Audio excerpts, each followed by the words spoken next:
একই ধরনের চিকেন রান্না বড় থেকে ছোটরা খেতে পছন্দ করে না। যদি একটু ভিন্ন ধরনেরভাবে চিকেন রান্না করা হয়, বাসার সবাই অনেক মজা করে খাবে। আমি আজ আপনাদেরকে ভিন্নভাবে চিকেন রান্না করে দেখাবো। আসসালামু আলাইকুম, ওয়েলকাম টু সুইট অ্যান্ড সাভরি চ্যানেলে। আমি এখানে চুলাতে হাঁড়ি বসিয়ে দিয়েছি। এখানে আমি 1 কাপের চেয়ে বেশি পেঁয়াজ কুচি দিয়ে দিলাম। এটাকে হালকা একটু নরম হলে নামিয়ে নেব।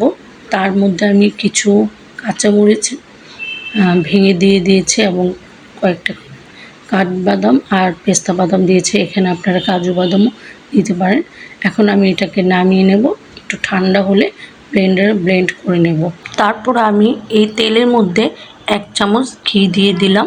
অবশ্যই ঘি দিলে চিকেনটা বেশি মজা হয়। আমি এখন চিকেনগুলো তেলের মধ্যে দিয়ে দিলাম। এখানে আমার চিকেন হাফ কেজির মতন আছে।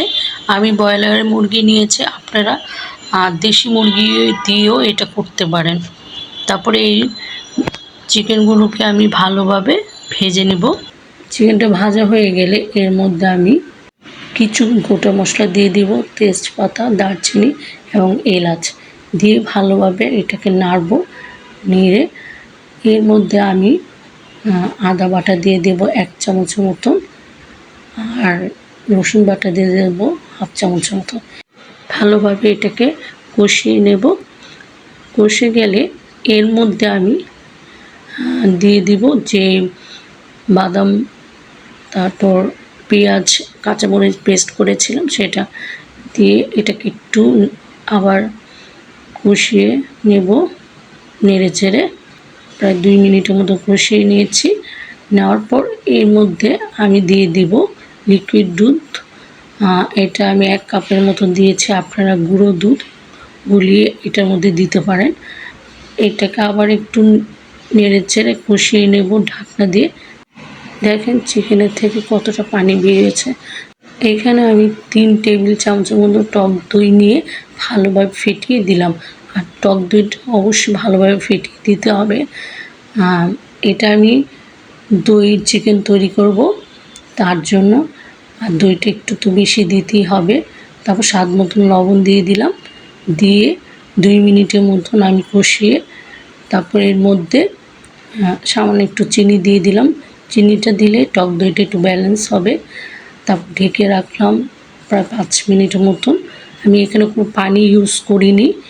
আমি চিকেনের পানি এবং টক দই এইসব দিয়ে চিকেনটাকে সিদ্ধ করছি।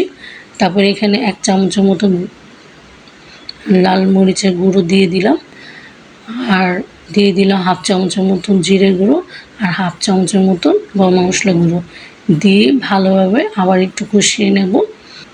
দেখেন কষানো হয়ে গেছে। তারপরে এর মধ্যে আমি গোটা কিছু কাঁচামরিচ দিয়ে দিব আর 1 চামচের মতো ঘি দিয়ে দিব। ঘি দিয়ে এটাকে আমি 2-3 মিনিট ঢেকে রাখবো। তার আগে আমি একটু ধনেপাতা কুচি দিয়ে দিয়েছি। দিয়ে 2 মিনিটের ঢেকে রাখছি। 2 মিনিট পর আপনাদের দেখাচ্ছি কেমন হয়েছে।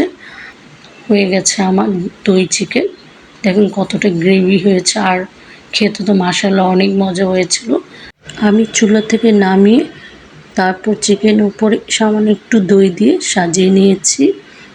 আমার দই চিকেন রেডি। দেখেন কতটা লোভনীয় হয়েছে, আর খেতে তো মাশাআল্লাহ অনেক মজা হয়েছিল।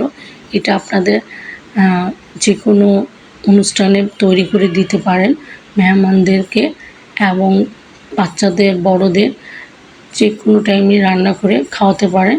খুবই মজা, অল্প মশলায়, আর খেতেও খুবই মজা হয়। তাছাড়া এই চিকেনটা নান, পরোটা, সাদা ভাত এবং পোলাওর সাথে খেতে অসম্ভব মজা লাগে। এভাবে চিকেন রান্না করে বাচ্চাদের এবং বড়দের দিবে, খুবই সহজে তারা খুশি হয়ে যাবে এবং খেয়ে আপনার প্রশংসা করবে। বাসায় তৈরি করে খাবেন আর আমাকে কমেন্টস করে জানাবেন কেমন হয়েছে। আমি একটু দেখালাম এটা ঝোলটা কতটা গ্রেভি হয়েছে আর ভিতরে কতটা সুন্দর কুক হয়েছে। দেখেন এইভাবে একবার হলে চিকেন বানিয়ে খাবেন। আর আমার এই ভিডিও যদি ভালো লেগে থাকে অবশ্যই একটা একটা সাবস্ক্রাইব করে দিবেন আর লাইক শেয়ার কমেন্টস করবেন। আর ভিডিওর ডিসক্রিপশন বক্সে আমার ফেসবুক লিঙ্কটা দেওয়া আছে, সেখানে ফলো দিবেন আর আমাকে কমেন্টস করে জানাবেন কেমন হয়েছে। আজ এই পর্যন্ত, সবাই ভালো থাকেন, সুস্থ থাকেন। আল্লাহ হাফেজ।